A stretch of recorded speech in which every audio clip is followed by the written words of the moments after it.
speaking of Putin and Trump negotiating with Putin, Craig, one thing that I'm still trying to make heads and tails of was the announcement, I guess, about a week and a half ago that Putin made that he was going to pull the Russian military out of Syria.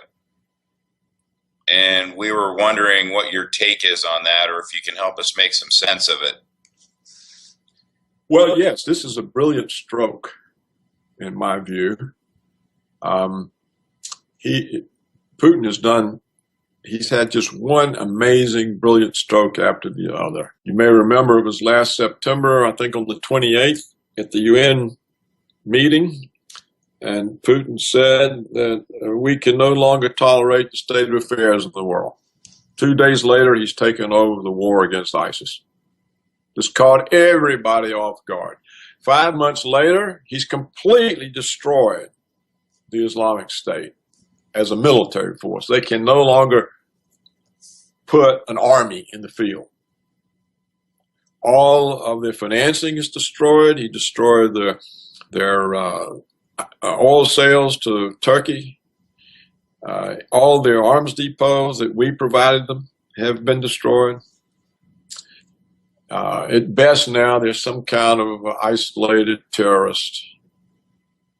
So he says that's what he intended to do. It's done. Now, look, we've been trying to do this for 15 years against somebody and never succeeded in 5 months. And he says, okay, and this is what he said. He says, we have established the conditions for peace. We hope the parties involved show common sense. If not, he says if Washington or other parties to this agreement abuse these conditions, quote, Russia can, in several hours, build up its forces in Syria to a size capable of dealing with an escalating situation and use the entire range of means at its disposal.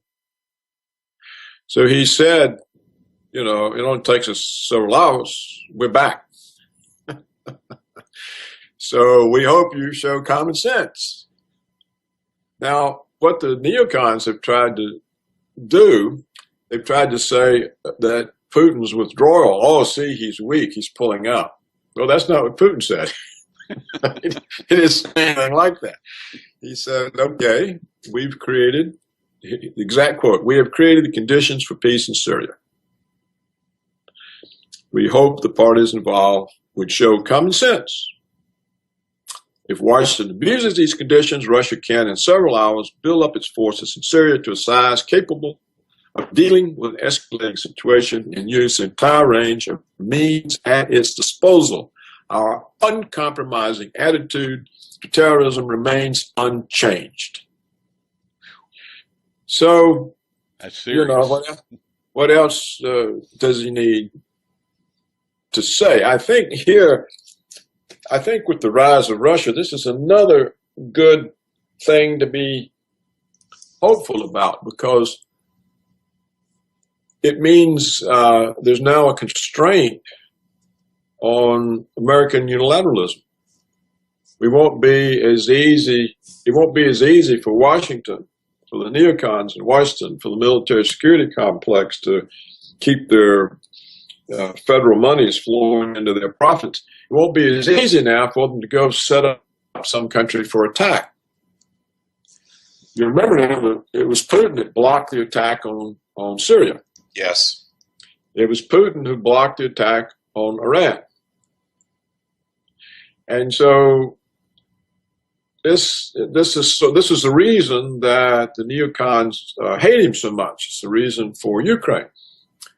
But of course, the policy we launched in Ukraine has failed as well. he kind of diffused that. I mean, he couldn't prevent it, but he went in and took Crimea back, and he kind of diffused what the U.S. was doing over there. That's right. And of course, Ukraine is in complete chaos politically, economically. And now the Europeans are saying, good God, are we going to end up responsible for Ukraine when we've got massive unemployment We're overrun with millions of refugees from America's wars. And now America has given us Ukraine to take care of. You see what Putin is really doing. His pulling out of Syria is true on its face, but it also has the purpose of reassuring Europe that he's not an occupying power. He's not trying to build an empire. He's solved a problem and left. And now go ahead, make the peace. Here you have. I've given you the opportunity. So the Europeans are starting to see that this is the real leader. He doesn't have evil intentions against them or anybody else. And he's banking on Europe disengaging from Washington's control and becoming a real independent power, or having independent foreign policy, an independent economic policy, of ceasing to be a conduit for Washington. Want the individual nation states of Europe have to disengage from NATO? Yes. Yes. How would that be accomplished? Either they will disengage or they will use NATO to control Washington. They'll just say, no, we're not going to do that. We're going to do this. Here's the vote. It's, you can't know for sure, but of course, this will require more leadership from the Europeans. And it may be the pressure that Marine Le Pen and Farage and others are putting on the traditional parties will force the traditional parties to break connections, or at least some of them, with Washington and actually start to represent Europeans. You see, Cameron, Merkel, Hollande, they don't represent the British, the Germans, the French. They represent Washington. That's who they represent. And so if the pressure from the failure of Washington's policies, that particularly the two that have given them millions of refugees and the potential of a deadly conflict with Russia, you can't put Europe in worse condition than Washington has put them in. And so now if they're faced with a rise in alternative parties, then the establishments have to decide whether they go down with the ship or do they change to stay in control. And so they may start preempting Marie Le Pen. They may start preempting Farage by starting to talk independently of Washington. And they may have to do that for survival, in which case then Putin has achieved the aim. He's busted up the American empire. The neocons can no longer run around talking about American hegemony over the world, the exceptional, indispensable people who are not bound by international law or any kind of law, just by our will, our power, the God-chosen people. All of this disappears. And I think that's what he's really playing for. He would rather have the situation resolved in that way than to come to military blows, because he knows that with nuclear weapons, there's nobody survives. It's just, people think that because if you look at Hiroshima and Nagasaki today, that these weapons aren't that damaging because you've got two great massive cities there. The thing is, the atomic bombs are minute compared to the hydrogen bombs. And the current thermonuclear weapons are about 17,000 times more powerful than the ones we used on Japan. And so it doesn't take very many of those just to wipe out vast quantities of people, in fact, to make life unlivable. I mean, just look at all the trouble that's coming from the failure of one nuclear plant, Fukushima. Just look at that. I mean, this is just one nuclear plant that fails. Now, imagine if you had all these weapons used in some way. A lot of scientists have said that if the United States or Russia used only 10% of its current arsenal, that life on Earth would cease to exist. So, Putin's very much aware of that. He doesn't talk about winning nuclear wars. Like the idiots in Washington talking about winning nuclear wars. And this crazy William Crystal that runs around saying, what's the use of nuclear weapons if you can't use them? So I think that if you put all this in context, you see that Putin realizes that the United States, under control and influence of the neoconservatives and the just homegrown American hubris and arrogance, is a threat to life on Earth. And that Russia is not prepared to become a vassal to avoid this threat and has to defeat it, but in a peaceful way. And that's what his policy is. And that's what we see him doing over and over. When the Ukraine coup happened and went crazy, Russia could have taken Ukraine in probably 2 days. Why didn't he do it? I mean, Ukraine couldn't have done anything about it if the Russian army came in there. He could have hung all of the puppets we appointed. Probably 48 hours, 76 hours. The whole thing would have been over with. He could have said, well, not just Crimea has come back to Russia, but Ukraine. It's been with us for 300 years. The Americans tricked us out of it when the Soviet Union collapsed, but it's now back where it belongs, and nobody would have done anything. Why didn't he do that? He didn't do it because he knew it would play into the American propaganda with the Europeans. And he's more interested in busting up American control of Europe than he is in taking Ukraine back. So he's left it there, and he handles it in a way that increasingly points out that the Americans have created a huge problem for Europe by organizing the coup in Ukraine. So as long as you have somebody that capable, see, my fear is that the CIA is working overtime to come up with a way to assassinate Putin, because he is clearly a major danger to American control of the world. And particularly now that the Russians and the Chinese are in a strategic alliance.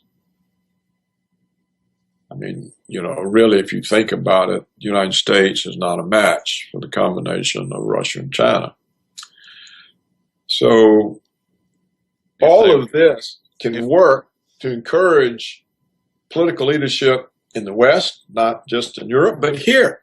We could see a change, and we could see 1% removed from the control that it hasn't had since the robber barons in the Roaring '20s.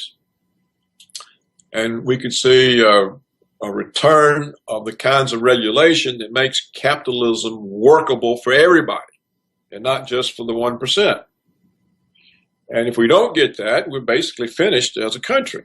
If the CIA were to take out Putin, wouldn't Lavrov and Medvedev, I'm not sure I'm pronouncing that right, wouldn't they step in to that void and immediately align with China and immediately come after the United States, NATO, through Europe? Or how would that? I think not, Rory. I No? don't think so. Well, first of all, we would blame it on some Chechen terrorist, that the Russians put down. We would be blaming on that. And all the Western press would say that. Would all, it was this Chechen terrorist.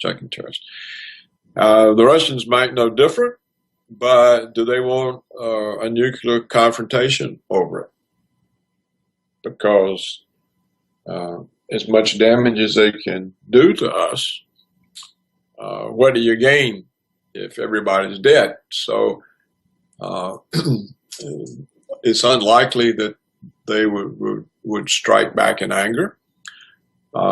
Also, within Russia, itself, there is a rump part of the political establishment that reports to Washington. They're known as the Atlanticist integrationists. These are the westernized members of the Russian upper crust that desire to be part of the West, who look to the West for approval and who are opposed to the Russian nationalists that Putin represents. And Medvedev, according to the Saker, is one of them. So that the prime minister in Russia is actually aligned with the Atlanticist integrationists who want Russia absorbed into the Western world. So if a strong leader like Putin is removed, the chance of those people or that faction to make deals and remove the Russian constraint on American hegemony, that is a real problem. It seems to me that you could end up with a political civil war internally. The Russian nationalists would have to strike very quick and arrest all those people, or the opposite could happen. So I think that it would be a huge setback in the prospect for humanity for Putin to be assassinated. But I'm absolutely convinced that the CIA is working on it. It's impossible that they wouldn't be. I mean, we just don't put up with people who get in our way. Look what happens every time South America elects a reformer and he tries to have the resources of the country used in some way for the advantage of the indigenous population and not for Wall Street or the banana companies or the timber companies or the oil company, all the foreign ones, or for the elite Spanish ruling class that reports to Washington. What happens to them? They either get overthrown or assassinated. As the whole record shows that, not one of them. You know, Obama and Hillary overthrew the president of Honduras in 2009. He was a reformist. He said, okay, we have to have a government that represents, instead of the United Fruit Company, it represents people who live in Honduras. Boom, he's gone. Look what happened to Chavez. You have to remember he was overthrown, right? Right. And it was the military and the people who went to the streets and made us turn loose of him before we could kill him. And they put him back in office. Well, look now what's happening. We're overthrowing his successor. Maduro is in the process of being overthrown. Plus, we took their gold. Yeah, well, that's right. And I think we put sanctions on him as well. And now look what's happened to Carrera in Ecuador. Carrera is the one who gave asylum to Julian Assange, right? Yep. Now, when Carrera came in, he evicted the American air base. He said there would be no oil concessions to foreign oil companies in the Ecuadorian rainforest. He took other measures that were blocking the ability of American firms to exploit the country. So what did we do? We had overthrown so many people or killed them that this time we sicked the Ecuadorian police on him. So the Ecuadorian police, led by a graduate of the School of the Americas, that's where we train our people that we send back to Latin America to oversee things. The Ecuadorian police exercised a coup against Carrera, but it was blocked by the military. But Carrera got the message, and he changed his policies. He said, okay, we will sell some concessions to oil companies in the rainforest, and he became more and more conciliatory. Look what happened to the female president of Argentina. You may remember the Argentine bonds were down next to nothing. The vulture fund, the American vulture funds, bought them up and then demanded payment 100 cents on the dollar. And the president of Argentina said, no, we've defaulted. But these bonds weren't legitimate in the first place, but we've defaulted. We're not paying. So what happened? We've got her all framed up in our own country with all kinds of charges. She's out now. Now we have this right-wing kook who reports to Washington running Argentina. This is what happens to country after country after country. If you read John Perkins' book, Confessions of an Economic Hitman, he'll give you the whole rundown. How it happens, who's part of it. It's a confession. It really is. And you can see that any country that tries to be independent simply can't pull it off. If you read the book, The Brothers, about John Foster Dulles and Allen Dulles, you'll see how they overthrew government after government. Whether it's Indonesia or Africa, the Shah, the Iranian government, we overthrew that, stuck the Shah in. We have a whole history of doing this to people who try to represent their own citizens rather than Wall Street, the big banks, the timber companies, the oil companies, or whatever. And by that, I don't mean their oil companies and their timber companies. I mean ours. You have to remember what General Smedley Butler said, the top Marine general.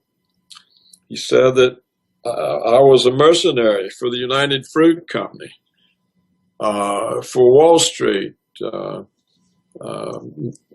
My Marines and I invaded many a country in behalf of some flaky loan made by Wall Street.